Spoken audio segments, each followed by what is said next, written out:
एक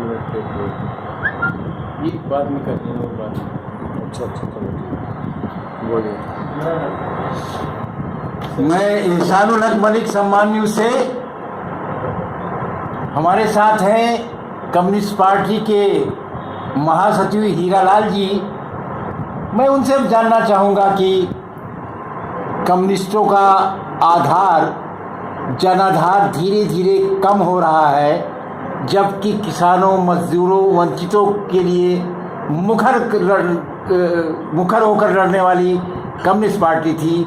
आखिर ये जनाधार कैसे धीरे धीरे कम हो रहा है, इस पर आप कुछ बताएंगे?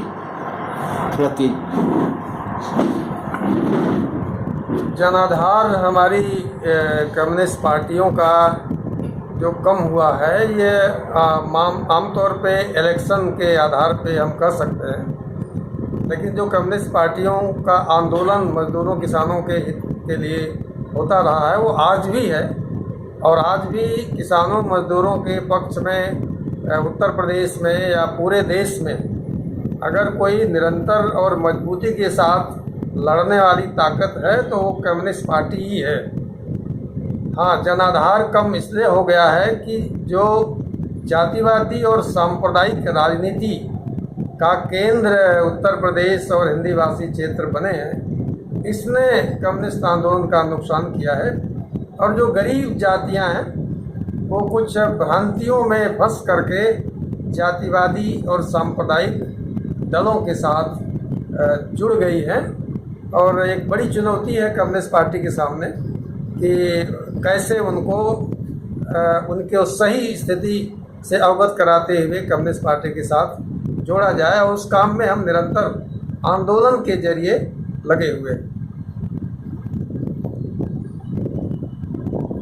समय समय पर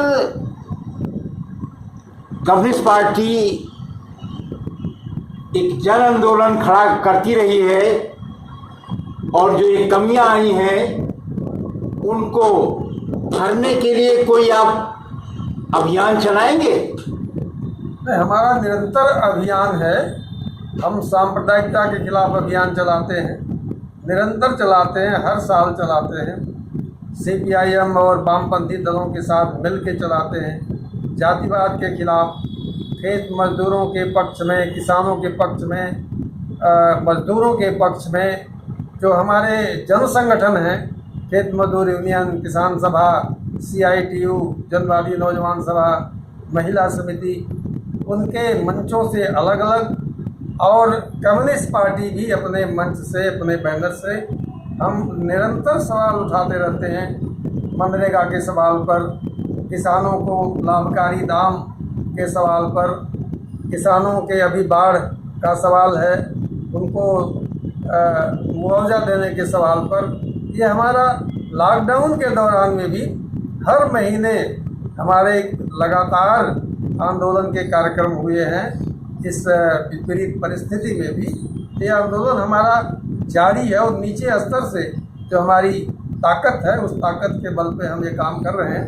अवरोध भी हैं, बाधाएं भी हैं, क्योंकि पूंजीवादी दल तरह तरह के आंदोलन को भी तोड़ने के कुचक्र कर रहे हैं।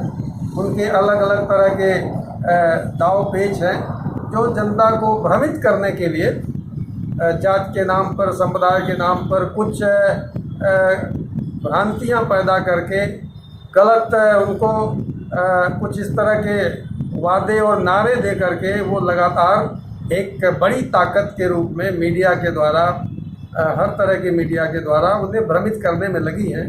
तो वो हमारे सामने एक बड़ी चुनौती है कि कैसे उनके षड्यंत्रों को और कैसे उनके भ्रम जाल को, जिसमें जनता को फंसाना चाहते हैं, हम जनता को निकालें। इसके लिए हमारा राजनीतिक और वैचारिक अभियान भी चलता है जितनी हमारी ताकत है। अभी हमने लगातार उत्तर प्रदेश में भी किया है, कानून व्यवस्था के सवाल पर किया है। आज ये स्थिति है उत्तर प्रदेश में कि रोज़ लड़कियों के साथ बलात्कार हो रहा है, बलात्कार के बाद उनकी हत्याएं की जाती हैं। लड़कियां ऐसी जिनके साथ बलात्कार हुआ, थाने में रिपोर्ट नहीं लिखी गई, उन्होंने आके आत्महत्या कर लिया। बलात्कार पीड़िता के पूरे परिवार के ऊपर बलात्कारियों ने ट्रैक्टर चढ़ा के मार डाला। ये रोज़ घटनाएं हो रही हैं, और उत्तर प्रदेश जो पहले भी सामूहिक बलात्कार में नंबर 1 पर था पूरे देश में, आज भी इस लॉकडाउन कोरोना महामारी के दौर में भी नंबर 1 पर है। उसके खिलाफ हमने अभियान चलाया है, अपनी पार्टी के बल पर, लेफ्ट के बल पर, किसानों के सवाल पे चलाया है।